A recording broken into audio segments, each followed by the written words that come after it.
وہ شخص مجھے اتنا عزیز کیوں ہو گیا ہے یا رب کہ اس کے علاوہ اور کوئی نظر ہی نہیں آتا؟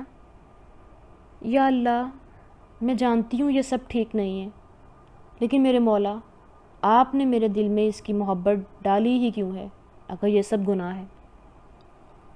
ایک نازک سا وجود کرسی پر پیچھے کو ہو کر ٹیک لگائے اور آنکھیں موندے آج کافی عرصہ بیت جانے کے بعد اپنے رب سے ہم کلام تھا۔ آنکھوں کے گوشے بھیگے ہوئے تھے جبکہ لبوں کو سختی سے بھینچا گیا تھا۔ سفید کپڑوں میں ملبوس وہ گمسم سی لڑکی کسی اداس شہزادی کا عکس معلوم ہوتی تھی۔ یہ سب یا تو اپنے کیے گئے گناہ کا نتیجہ ہوتا ہے یا پھر رب کی طرف سے نازل کی گئی آزمائش۔ اکثر و بیشتر سنی گئی اس آواز نے اسے چونکنے پر مجبور کر دیا تھا۔ ایک اور وجود اس کے پاس پڑی دوسری کرسی پر آ کر برا جمان ہوا تھا، لیکن اس نے آنکھیں کھولنے کی زحمت نہیں کی تھی، کیونکہ وہ جانتی تھی پاس بیٹھے اس وجود کو۔ آخر وہ وجود ہی تو اس کی تنہائی کا ساتھی، اس کا مددگار، ہمراز اور رہنما ثابت ہوا تھا۔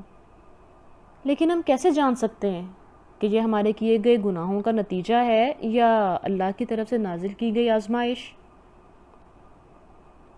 دودھ جیسے سفید اور ملائی جیسے ملائم چہرے پر تفکر کے آثار نمایاں ہوئے تھے۔ جو کام تمہیں اللہ کے قریب کر دے وہ آزمائش ہوتی ہے، اور جو اللہ سے دور کر دے وہ اپنے کیے گئے گناہوں کی سزا۔ سامنے بیٹھے وجود کی بات سن کر اس کے جسم میں ایک سنسنی دوڑی تھی۔ مطلب یہ کہ یہ میری آزمائش نہیں ہو رہی، بلکہ یہ اللہ کا عذاب ہے۔ وہ پریوش اضطراب کی کیفیت میں مبتلا ہو چکی تھی۔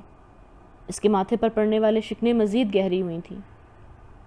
اگر تم اللہ سے دور ہو چکی ہو تو بالکل، یہ ایک طرح کی سزا ہی ہے، تمہاری آزمائش نہیں، دھیمی سرگوشی میں بولا گیا تھا۔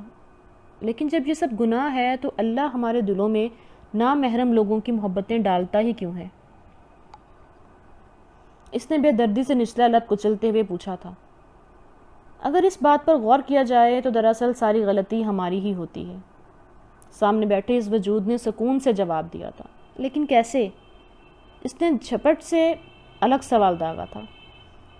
دیکھو، ہمارے دلوں میں نامحرم لوگوں کی محبت اللہ نہیں ڈالتا، کیونکہ اللہ نے ہمارے دل خاص اپنی محبت کے لیے بنائے ہیں۔ لیکن یہاں پر آ کر سامنے بیٹھے وجود نے گہرا سانس ہوا میں معلق کیا تھا۔ سامنے والی کی یہ ذرا سی خاموشی اس لب کچلتی پری وچ پر بڑی گراں گزری تھی۔ لیکن جب ہم اپنے رب سے دوریاں بڑھا لیتے ہیں تو ہمارے دل سے اللہ کی محبت جاتی رہتی ہے۔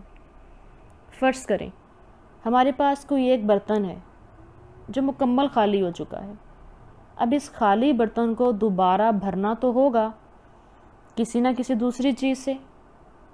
جی یقیناً، اس پریوش نے فوراً سے اپنا سر ہاں میں ہلایا تھا۔ تھوڑے وقفے کے بعد سامنے بیٹھا وجود دوبارہ گویا ہوا۔ اسی طرح ہمارا دل اللہ کی محبت سے خالی ہو جاتا ہے نا، تو اس نامحرم لوگوں کی محبتیں پروان چڑھتی ہیں۔ اس کی بات سن کر اس پریوش نے بے اختیار ایک جھرجھری لی تھی۔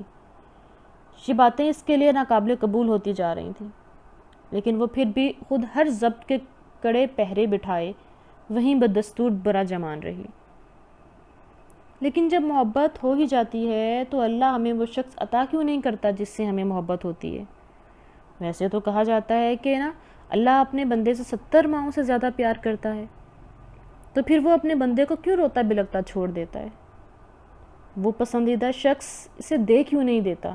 پریوش کی سرمئی آنکھوں میں الجھن واضح ہوئی۔ اس کا جواب سن کر سامنے برا جمان وجود دھیرے سے مسکرایا تھا۔ جب اللہ چاہتا ہے نا کہ یہ بندہ یا بندی پھر سے میرے قریب آ جائے تو اللہ اس سے وہی پسندیدہ انسان چھین لیتا ہے تاکہ اسے آزمائش کر سکے۔ دیکھو، نامحرم سے محبت ہو جانا اور پھر اس کی محبت میں گمراہی کا راستہ اختیار کر لینا، یہ آزمائش نہیں بلکہ ہمارے کیے گئے گناہوں کی سزا ہوتی ہے۔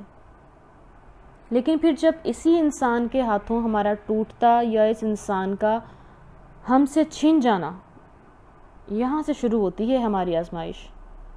پھر اللہ توڑتا ہے ہمیں اسی انسان کے ہاتھوں جس سے ہم بے پناہ محبت کرتے ہیں، یا پھر چھین لیتا ہے ہم سے وہ انسان جو ہمیں بے حد عزیز ہوتا ہے، تاکہ ہم یہ جان سکیں کہ دنیا میں اس پاک ذات کے علاوہ کوئی ساتھ ہمیشہ کے لیے نہیں ہوتا، اور سب سے زیادہ محبت کا حقدار وہی اللہ ہے جسے ہم دنیا کی رنگینیوں میں کھو کر بھول جاتے ہیں۔ سامنے بیٹھے وجود نے آہستہ سے اپنی بات مکمل کی تھی، جبکہ سرمئی آنکھوں میں اس طرح کا اب تعصف واضح تھا۔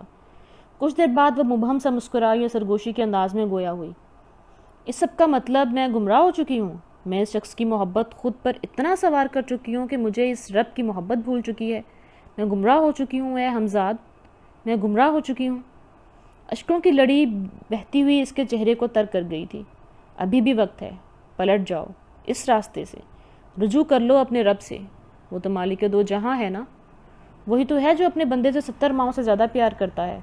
وہ معاف کر دے گا تمہاری یہ خطا، وہ تو رب ہے نا، معاف کر دیتا ہے اپنے بندوں کو۔ یہ انسان ہوتے ہیں جو معاف نہیں کرتے۔ ایک نئی امید کی کرن دکھائی گئی تھی، رفتہ رفتہ اس کے ذہن پر چھائے پردے جھپٹنے لگے تھے۔ دل پر لگے گناہوں کے سیاہ دھبوں میں ہلچل محسوس ہوئی تھی، جسم پر لرزہ طاری ہونے لگا تھا۔ وہ کچھ بولنا چاہتی تھی، لیکن اس کے لب کوئی بھی لفظ ادا کرنے کی سکت سے نمراد آزما ہو چکے تھے۔ اس نے بھیگی پلکیں اٹھا کر سامنے بیٹھے وجود کو دیکھا، لیکن وہ ہوا میں تحلیل ہوتا اس کی نگاہوں سے اوجھل ہو چکا تھا۔ اس سے پہلے کہ وہ اسے آواز دیتی، اذان کی بلند آواز نے اس کی سوتی جاگتی کیفیت سے بیدار کیا تھا۔ اس نے اپنی سرخ ہوتی ہوئی سرمئی آنکھیں کھولیں تو آنکھوں کے گوشے بھیگے ہوئے محسوس ہوئے۔ اسے جن سوالات کے جواب چاہیے تھا وہ مل چکے تھے۔ یہ کیا تھا؟ کیوں تھا؟ کیسے ملے ان سوالوں کے جواب؟ ان سب باتوں کو سوچنے کی بجائے وہ اپنی جگہ سے اٹھی اور نماز کی نیت سے اندر کی جانب بڑھ گئی۔ دل ایک نئے انداز میں دھڑک اٹھا تھا۔ اللہ رب العزت کی طرف سے الہام ہوا تھا۔ وہ جسے چاہے ہدایت دے سکتا ہے، تو وہ کیسے اس معاملے میں کسی تذبذب کا شکار ہو سکتی تھی؟ ڈھلتے سورج کی سنہری کرن نے اس کے دل پر لگے گناہوں کے سیاہ دھبوں کو اپنی روشنی سے مٹا ڈالا تھا۔ اب جو نام اس پری وش کے دل پر جگمگانے والا تھا وہ اللہ تھا۔